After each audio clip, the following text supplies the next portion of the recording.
मैथिल बंधुओं नमस्कार।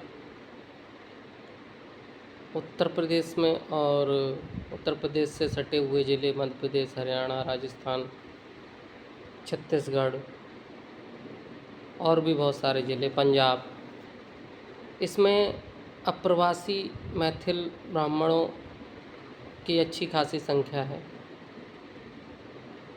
लेकिन इस समाज की स्थिति बहुत दयनीय है, चिंतनीय है और आगे भी दयनीय और चिंतनीय रहने की पूरी उम्मीद है। क्योंकि हमारे समाज को जिस नाम से हम संबोधित करते हैं, हम अपने संगठन चलाते हैं, उस नाम से प्रमाण पत्र हमें नहीं मिलता। अगर किसी को प्रमाण पत्र लेना हो तो ओबीसी में बढ़ई के नाम से ही दिया जाता है।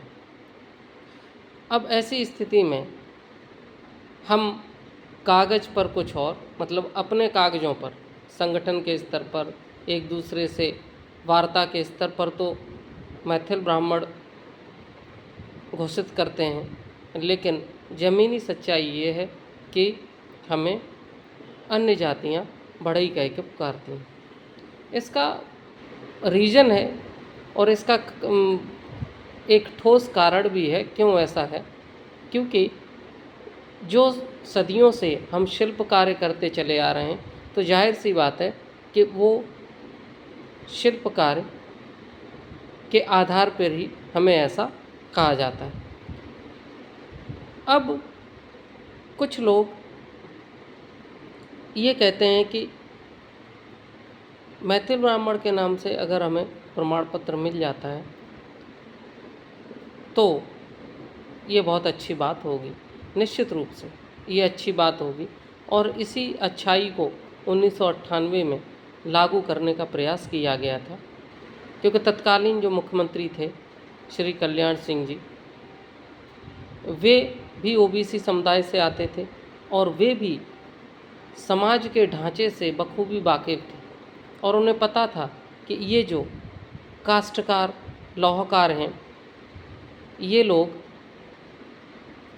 मैथिल ब्राह्मण अपने आप को कहते हैं और सदियों से कहते चले आ रहे हैं। भले ही अन्य जातियां इनको बढ़ई लोहार कहती हैं, वो बात एक अलग है।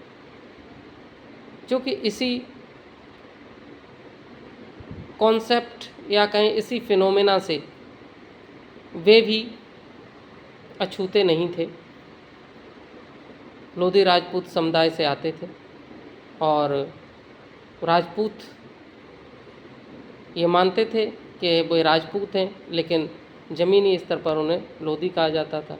तो इस तरीके की जो विडंबना थी, वे इस चीज़ से बखूबी वाकिफ़ थे। तो उन्होंने एक ठोस कदम उठाते हुए मैथिल ब्राह्मणों के पक्ष में निर्णय लिया और क्रमांक 32 पर बढ़ई जाति में मैथिल ब्राह्मण को एक उपजाति के रूप में दर्ज कर दिया।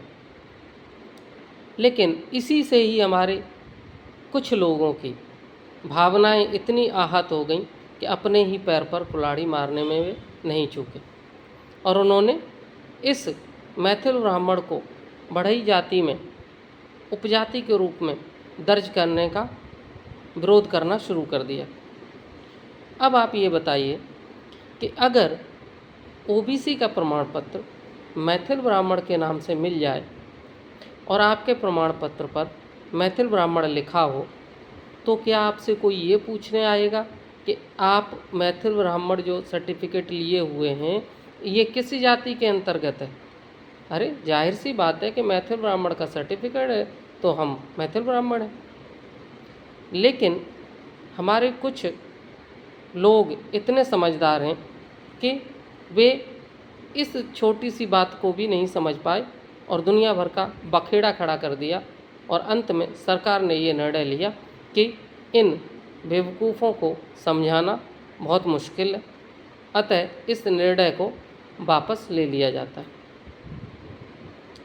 और जो एक सार्थक और सकारात्मक निर्णय 1998 में होना था, वो नहीं हो पाया। अब आगे की रणनीति क्या है? कुछ लोग का प्रश्न है कि एक आरटीआई के माध्यम से आयोग से ये पूछा गया था कि क्या मैथिल के नाम से सर्टिफिकेट जारी हो सकता है, तो उन्होंने एक तर्क दिया था। उन्होंने जवाब में ये लिखा कि चूँकि मैथिल ब्राह्मण की जो रोटी बेटी के संबंध हैं वे मैथिल ब्राह्मणों से और पांचाल, जांगीर आदि जातियों से हैं, अतः इनको मैथिल के नाम से अलग से सर्टिफिकेट की कोई आवश्यकता नहीं है। इस बात को लेकर के हम लोग इतना निश्चित हो चुके हैं कि अब ये कार्रवाई आगे नहीं बढ़ सकती, मतलब मैथिल या मैथिल ब्राह्मण के नाम से सर्टिफिकेट जारी नहीं किया जा सकता, जो कि बहुत गलत कॉन्सेप्ट है। क्यों गलत है? इसका रीज़न ये है कि ये आरटीआई में आयोग ने ऐसा लिखा क्यों, इस पर विचार करना जरूरी है। दरअसल बात यह है कि जब हमारे ही लोगों ने 1998 में इतना बखेड़ा खड़ा कर दिया कि सरकार असमंजस में पड़ गई और उन्होंने कहा कि अरे इन लोगों को समझाना बहुत मुश्किल है, अतः ये निर्णय वापस ले लिया जाए। तो अब आयोग कैसे ये कह सकता है कि हाँ मैथिल ब्राह्मण के नाम से या मैथिल के नाम से सर्टिफिकेट दे सकते हैं आपको, क्योंकि आप फिर से खड़े हो जाएंगे। आप हम लोगों में से कुछ लोग, आप का मतलब हम लोगों में से कुछ लोग जो महाब्राह्मण हैं वे तुरंत खड़े हो जाएंगे और बोलेंगे कि अरे मैथिल ब्राह्मण को ओबीसी में कैसे दर्ज कर दिया जाए। तो इसलिए इन सब से बचने के लिए आयोग ने आपकी बात से ही पल्ला झाड़ लिया, जबकि सही बात तो ये है कि आयोग को ये कहना चाहिए था कि चूँकि आपके संबंध ओबीसी में आने वाले पांचाल, जांगीर और मैथिल ब्राह्मणों से हैं, अतः आपको मैथिल ब्राह्मण के रूप में हमें ओबीसी का प्रमाण पत्र देने में कोई आपत्ति नहीं है, आपको प्रमाण पत्र दिया जा सकता है, ये कहना चाहिए था आयोग को। लेकिन उसने मजबूरी में दूसरी बात कही कि आपको नहीं दिया जा सकता। अतः साथियों, आप ये बताइए कि एक पेड़ पर आम लगा हुआ है और आम आप प्राप्त करना चाहते हो, तो आम चाहे माली के माध्यम से मिले, चाहे बागान के मालिक के माध्यम से और चाहे व्यापारी के माध्यम से, आपको आम मिलने पर फोकस करना है या ये देखना है कि मुझे किस माध्यम से लेना है, किस माध्यम से नहीं लेना है। तो यही मैथिल ब्राह्मण को ओबीसी के सर्टिफिकेट देने पर बात लागू होती है।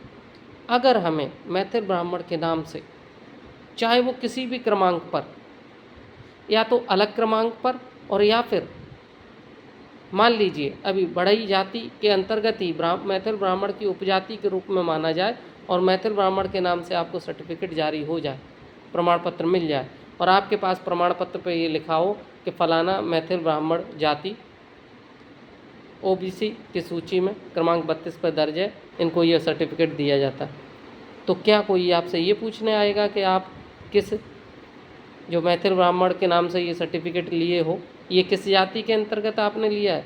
नहीं, कोई भी ये नहीं पूछेगा। आपकी प्रमाण पत्र पे मैथिल ब्राह्मण लिखा है तो इट मीन्स आप मैथिल ब्राह्मण हैं। और कितना बड़ा ये निर्णय था, अगर ये निर्णय लागू हो जाता तो आज जिस नाम से हम इतना परेशान हो जाते हैं वो नाम फिर किसी को याद नहीं रहता, बल्कि सिर्फ और सिर्फ मैथिल ब्राह्मण कहा जाता। और हमारे जो ग्रामीण भाइयों की कितनी बड़ी हेल्प हो जाती, जो लगभग 80% हैं जनसंख्या में, और जब वो गांव से अपने मैथिल ब्राह्मण का प्रमाण पत्र बनवाते तो फिर वो गर्व से सीना ठोंक के कह सकते थे कि वो मैथिल ब्राह्मण हैं, देखो मुझे सरकार ने सर्टिफिकेट दिया। लेकिन इस बात को हम लोग समझने के लिए तैयार नहीं हैं। हम सिर्फ इसमें उलझे हुए हैं कि अरे मैथिल ब्राह्मण ओबीसी में कैसे हो सकता है। अरे भाई, कई ऐसी जातियां हैं जो ब्राह्मण होते हुए भी ओबीसी में दर्ज हैं, जैसे कि गोस्वामी। आप देख लीजिए पूर्वांचल में जो गोसाई जाति है, गोस्वामी गोसाई, ये ब्राह्मण जाति है जिसमें कि तुलसीदास जी ने वो रची थी, उसी से रिलेटेड जातियाँ हैं और जो कि ओबीसी में दर्ज हैं। ऐसे ही कई राजपूत हैं जो ओबीसी में दर्ज हैं। तो ये तो मुद्दा ही नहीं है, तो आरक्षण का एक दायरा है कि आप आर्थिक रूप से संपन्न हैं कि नहीं है, सामाजिक रूप से आपकी हैसियत क्या है, आप पिछड़े हैं कि नहीं है, उस आधार पे आपको आरक्षण दिया जाता है। मेन बात यह है कि आरक्षण किस जाति के नाम से आपको मिल रहा है। तो साथियों, मैं आपसे करबद्ध निवेदन यही करना चाहूँगा कि ये भावुकता में ना आए। आप ये न सोचें कि मैथिल ब्राह्मण इसमें कैसे दर्ज हो सकता है, उसमें कैसे दर्ज हो सकता है। एक बार आप दर्ज करवा लें, मैथिल ब्राह्मण का सर्टिफिकेट मिलने लगे, फिर आपके पास ये भी ऑप्शन होगा कि आप मैथिल ब्राह्मण को किसी और क्रमांक पर यानी सेपरेट क्रमांक पर भी अंकित करा सकते हैं। लेकिन पहले शुरुआत तो होने दें। और विनम्र निवेदन के साथ मैं कहना चाहता हूँ कि आप बिल्कुल भी जो उच्च वर्ग है, ब्राह्मण वर्ग है, उसके बहकावे में ना आए, क्योंकि वो EWS आरक्षण तो आपको लेने ही नहीं देंगे, क्योंकि वे कभी आपको प्रमाणित होने ही नहीं देंगे कि आप ब्राह्मण हो। तो वो तो आप भूल जाइए, और उनके चक्कर में, उनके बहकावे के चक्कर में, उनके बरगलाने के चक्कर में आप इससे भी हाथ धो बैठोगे। तो प्लीज़ मैथिल ब्राह्मण का सर्टिफिकेट के लिए प्रयास करें सभी लोग, इसे जारी होने दें। आप यकीन मानिए कि अगर ये हो गया तो 1 या 2 साल लगेंगे कि गांव का जो अंतिम छोर पर बैठा, जो लकड़ी का कार्य कर रहा है व्यक्ति, वो भी गर्व से कह पाएगा कि ये देखिए मेरे पास मैथिल ब्राह्मण का प्रमाण पत्र है। और वो आज जो अपने आप को बढ़ई कहता है या कह पा रहा है मजबूरी में, वो भी सीना ठोक के कहेगा कि भाई किस मुगालते में हो, हम लकड़ी का काम जरूर कर रहे हैं लेकिन हम मैथिल ब्राह्मण हैं, ये सरकार ने हमें प्रमाण पत्र दिया। और उसकी विडम्बना को आप कैसे नहीं समझ पा रहे हैं, मुझे तो ये आश्चर्य है। अभी मैनपुरी में एक घटना हुई थी, एक बड़े हमारे समाज की नेत्री थी, वो वहाँ आई थी और उन्होंने बहुत भरपूर प्रयास किया था। एक नेताजी भी आए थे, वो भी बहुत सक्रिय हैं और हम तहे दिल से इन सब का शुक्रिया अदा करते हैं। और भी हमारे मैनपुरी के भी नेतागढ़ गए थे, उन्होंने भी अटूट प्रयास किया और भी समाज के सभी बंधुओं ने प्रयास किया उस घटना में। लेकिन एक बात आपने नोट की, जब पत्रकार बाइट ले रहे थे तो वही नेता